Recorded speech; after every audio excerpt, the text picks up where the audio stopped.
Welcome to Charity Village Connects. I'm Mary Barrell. Recently, there have been many reports about alarming challenges facing the nonprofit sector, including unprecedented demand for services, falling donations, and staff burnout. Some reports point to donors' economic situations and larger sociological shifts for the downward trend in donations. We're taking the pulse of fundraising for nonprofits in 2024 and looking ahead to major trends that will impact the sector in the future. Joining me to discuss these important issues and the findings of the report called The Future of Giving is Wen-Chih O'Connell, the Executive Director of PayPal Giving Fund Canada, a Canadian charity that enables charitable giving online by partnering with tech companies such as PayPal, Facebook, GoFundMe, and others without charging donors or charities for its services. Wen-Chih has 20 years' experience in the charitable space that ranges from implementing grassroots, grant-funded community projects to developing fundraising, partnership, and community investment strategies for nonprofits, multinational corporations, and large grant-making foundations. Welcome back to Charity Village Connects, Wen-Chih. Thanks so much, Mary. Thanks for having me. Now, you've just published your most recent Future of Giving report that explores charitable giving habits of younger Canadians. Were there any surprises or major changes from the last report that you conducted in 2021? As you know, our first Future of Giving report explored differences between donors of all generations in Canada, from Gen Z up to the Silver generation, and how they like to give, what they're looking for when they give. And based on the feedback from that report, we found that people were especially interested in learning more about younger generations, since there seemed to be very little existing data available on that part of the population. Charities today, as you know, are being faced with declining donations as per data from Stats Canada and the Fraser Institute. And the data has also shown that younger donors are giving less than their older counterparts. At the same time, income generation is increasing for millennials and Gen Z. Millennials and Gen Z are projected to make up the majority of the global workforce by next year. In addition, younger people are increasingly recipients of the transfer of wealth from older generations. So when we were thinking about our next Future of Giving report, we knew that gathering new data that dives deeper into giving among younger Canadians would be really valuable for the sector.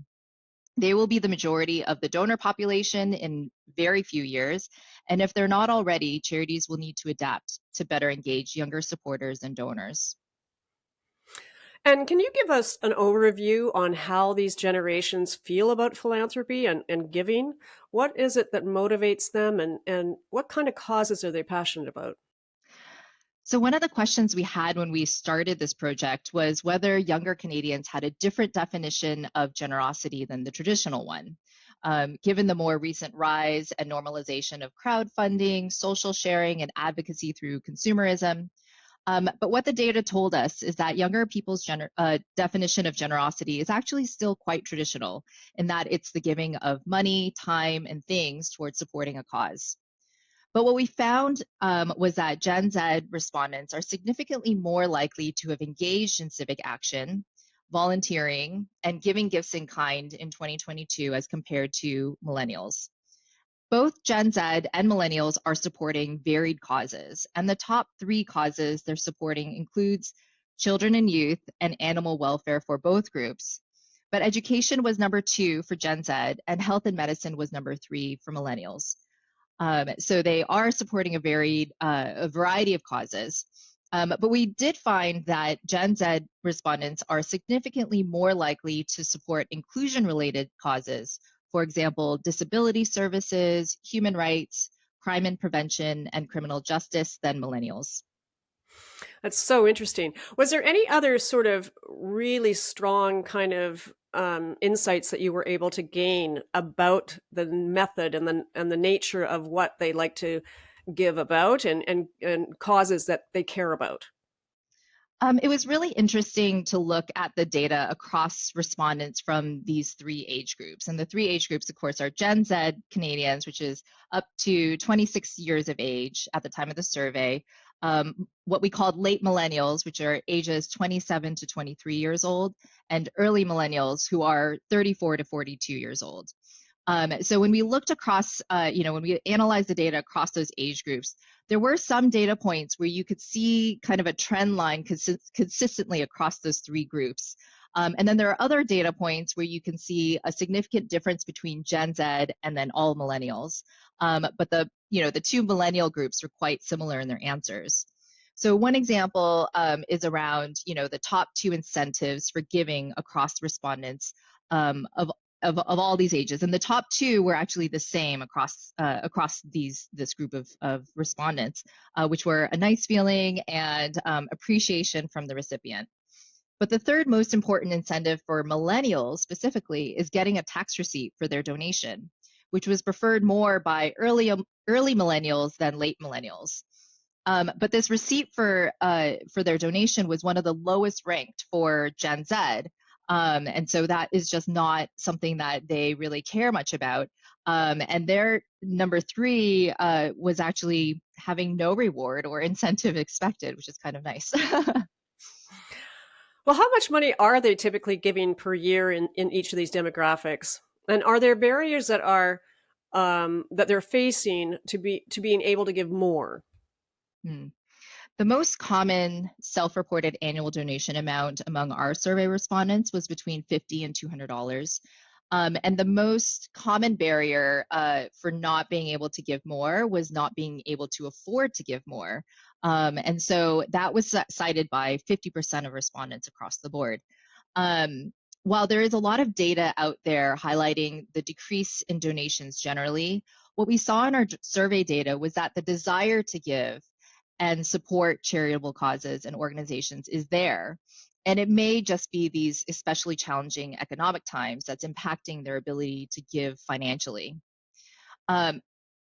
However, especially among Gen Z, they are really keen and active in volunteering and providing support in other ways. One of the tips for charities highlighted in the report is to continue reaching out with other opportunities for engagement, such as volunteering and maintaining a connection, such as through social platforms where younger generations are active. And that will help increase lifetime donor value as they're likely to resume or increase donations once they're able to. Yes, it seems to me to be only fair to the younger generations that at a time when you're the age of Gen Z and you're just starting out, you don't have the same kind of economic ability to be able to make donations, and that you might be aware of the issues you care about and the causes you want to support, but your giving will increase over time as you have the capacity to do so. And you understand the importance of the work that's being done by some of these organizations. Is there anything in the report that sort of supports that sort of natural progression in terms of the maturing of these young people to becoming more active in the workplace and earning a living and understanding society in terms of what not-for-profits and charities do for the community in which they live? Mm-hmm. Yeah, definitely. I mean, aside from even just the fact that the primary barrier is just not being able to afford to give more, and that was preventing them from giving more. We also saw that more than 50% of respondents showed an interest in serving on a charity or nonprofit board. And the largest proportion of these interested came from Gen Z and late millennial respondents. While the early millennial respondents were a little bit more mixed, 30% were interested, another 30% not interested. But for Gen Z, it was 51%. For late millennials, it was 38%. So higher rates there. And Gen Z was also the only group with more respondents interested to start their own charity over those that wouldn't. And in contrast, significantly more early millennial respondents would not want to start a charity than those who would. So I liked this finding from our data because it indicates that young people are really keen to serve through leadership roles. And it is a powerful way to engage deeply and develop those strong relationships. So even if a charity doesn't have board positions to offer, they could consider setting up an advisory committee or youth council to engage younger supporters and hopefully kind of grow them in that relationship towards when they have the financial means to be able to give financially. We did see that younger generations also were really interested in learning more about the cause that they care about. They really want to see what is the impact of the funds that they're receiving. They want to see the impact of that organization on the cause that they're supporting. And so I think that, and they're looking towards influencers and their networks to learn more about that. And so, I think that goes kind of what you were saying around that progression, right? They're in this stage of wanting to learn more, trying to find those trusted sources of information, to learn more and to identify the organizations that they really want to support. They want to engage deeply. They want to be able to volunteer and support in the ways that they can. And then hopefully as their financial situation improves, they are able to then give financially as well. That's so interesting. It's also, I guess, about how you engage younger donors at an earlier stage in life, not necessarily asking for money, but building a relationship with them that could then develop into more of a donation giving kind of relationship with them as they mature. Absolutely, yeah. And they are all, giving online, and not surprisingly, Gen Z much prefers using their mobile phones. So organizations really need to make sure that the platforms and the sites that they're using to fundraise are mobile friendly. Our survey also asked an open-ended question about what platforms were preferred when actioning their generosity. And I found it interesting that, and honestly not really surprising, that social media platforms were mentioned the most. The number one platform for millennials is Facebook, followed by Instagram for late millennials, and nothing or none for early millennials. And number three is the same across Gen Z and both millennial groups, which is GoFundMe. But for Gen Z, the number one platform is Instagram for them, with Facebook and TikTok tied for second place. So all of these social media platforms are really the ones that all of these people in these younger age groups are active on and are looking to actually be generous on as well. And so, since Gen Z and millennials prefer to engage in acts of generosity through social media platforms such as Facebook and Instagram, charities can leverage these channels, and the integrated fundraising that PayPal Giving Fund is powering on these platforms through our partnership with Meta, to reach a range of younger donors using both mobiles and laptops to make online donations. And I'll note that giving on Instagram is only available on the mobile app, but that actually kind of aligns with younger donors' preferences anyway. Yeah, that makes a lot of sense. And certainly, not-for-profits and charities are going to have a much more sophisticated and nuanced way of understanding the different ways that these different demographics actually use the platforms in order to reach them at the various stages they need to, as they're trying to develop this donor relationship. Yes, they will. Yeah, for sure. Yeah, and I think using reports such as ours to inform how they're going to attract and target those younger supporters is going to be very important for sure.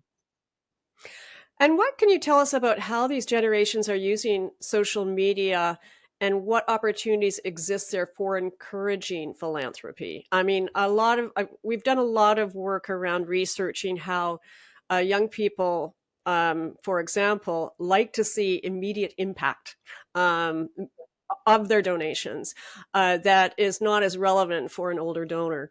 Um, is there a way that not-for-profits and charities can better, I guess, refine their and target their ability to be able to communicate the impact that they're making? Mm-hmm. Yeah, we talked a little bit about these younger generations' preferences for using particular social media platforms to express their generosity. The data that we saw also gives some insight into how charities can leverage these platforms depending on the audience they may want to engage. So for Gen Z, it is really important to talk about the impact of your organization's work and how their support, whether that's through donations or volunteerism, would contribute to that. So that's a really important piece as you're developing your messaging on social media. For millennials, charities can engage them specifically in calls to action related to fundraising, since that's their preference in making donations, financial donations, over other forms of support. So I think including that CTA, that call to action around making a financial donation would be welcomed by millennials. And the report includes a spotlight feature on ethnocultural expression and philanthropy. What were your findings here? Yeah, part of why we partnered with Agency on this report was for their expertise in diversity and inclusion research in the field of philanthropy. And both Agency and PayPal Giving Fund wanted to bring that lens to the data analysis for this report to see if there were any significant findings across the diversity of ethnocultural identities. And we included a number of initial learnings in the spotlight section of our report, with a note that our survey sample was not statistically representative of the ethnocultural communities discussed. So while these findings can help start a conversation of the emerging themes around diversifying Canadian philanthropy, further research is still needed for a more robust understanding. But some of a couple of examples of the initial learnings from this data. The first is around the fact that ethnoculturally diverse respondents are significantly more likely to be open to serving on a nonprofit board in the future than white respondents. So it was 48% versus 26%. This data point should be encouraging to charities looking to diversify their leadership through board service to know that people of color are keen to engage in this way. Another finding that stood out to us was a large majority of Black respondents prefer giving on mobile. So 69% of Black respondents prefer giving on mobile versus 52% white, 51% Asian. So there is an opportunity for organizations to use mobile phone messaging and mobile-friendly platforms to encourage engagement with young Black donors and volunteers. That's super interesting. Was there any other findings that you thought were really important to bring to the understanding of how philanthropy is changing and how fundraising is changing? I want to encourage everyone to read the report and discover kind of the things that speak to them. I really enjoyed doing this report and reading through the findings, mostly because it really gives me a lot of hope for the future. As I mentioned earlier, Gen Z and millennials, they are the future donor population for our sector. And so understanding and learning kind of what they're looking for and what appeals to them and what the barriers might be for them to discover, the charities that they care most about or the causes that they care about, I think is really important. And I think that, we've already seen that these younger people are online and they want to do more online, and that's just part of their everyday. And so being able to, for me as part of PayPal Giving Fund, being able to incorporate those giving opportunities on these platforms that people are using every day really gives me a lot of support for the work that I'm doing, in the sense that we can help charities, be able to harness the power of these social media platforms to fundraise more amongst these younger donors, and for these younger people as well to give them the opportunity to support the favorite charity that they discover or the cause that they discover in those platforms really easily and securely is also really something that really motivates me in my work. So I am very optimistic for the future of giving based on the report and the findings. I think that both Gen Z and millennials report that they are likely to donate more money in 2024 than in 2023. They want to give and they're willing to support their favorite causes in other ways, even if they don't yet have the finances to do it now. And I just saw, a news headline last week saying that millennials stand to become the richest generation in history after something like a $90 trillion wealth transfer. So hearing from younger Canadians through research like this is important to, for the sector to have data-driven support for their approach in engaging these younger supporters into the future. And I think that Gen Z's interests in volunteering and leadership can have really long-lasting impact, both on engaging their peers in supporting charitable causes and through the organizations that they might be choosing to support in these ways too. Well, that is actually a bright light in, especially when we're talking about fundraising, when it's been such a challenge in the sector in these past year or so, post-pandemic, and all the economic pressures and inflation that organizations and people have been experiencing. So it is actually a lovely, optimistic way to end this interview, and also to think about the future of fundraising. Wen-Chih, it's always such a pleasure speaking with you and exploring the fascinating insights you bring to the sector on the present and the future trends in charitable giving in Canada. Thank you for joining Charity Village Connects. Oh, thank you so much, Mary. It's been such a pleasure for us as well. And thank you always for the invitation.